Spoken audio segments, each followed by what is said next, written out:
So, hello guys, welcome back to my channel. This is Milvin TV.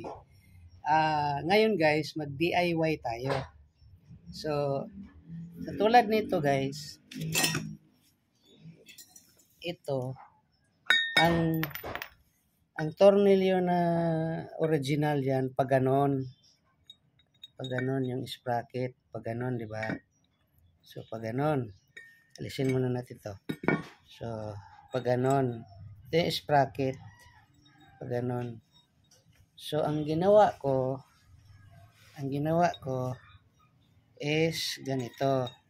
Dito siya sa loob. Ayan. So, ang problema, malaki ang ulo nito. Kaya bumili ako ng maliit ang ulo. Katulad niyan. Walang mahanap na eksakto lang dito. Kaya, ang ginawa ko, ganyan style. So, umiikot siya.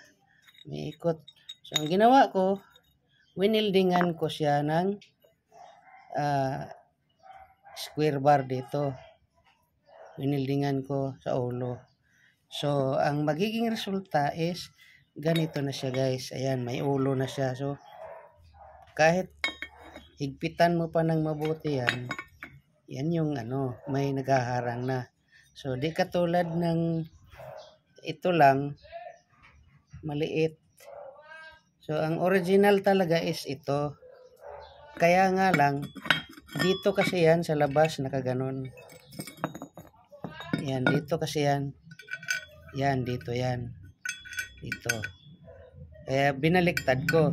Kasi kadalasan kasi, ito, pag nakaganyan, pag lumuwag siya, nalalaglag.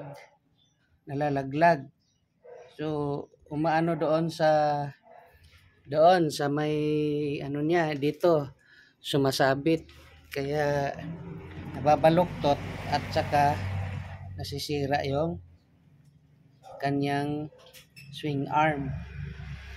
Kaya ito ang ginawa ko, ganito.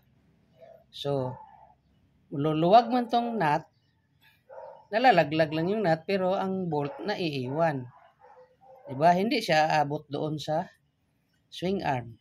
So, yan guys, yung ating DIY ngayon. Yan, may ulo na siya. Sakto lang sa butas. Ayan. So, hanggang sa muli guys, nating DIY. Salamat.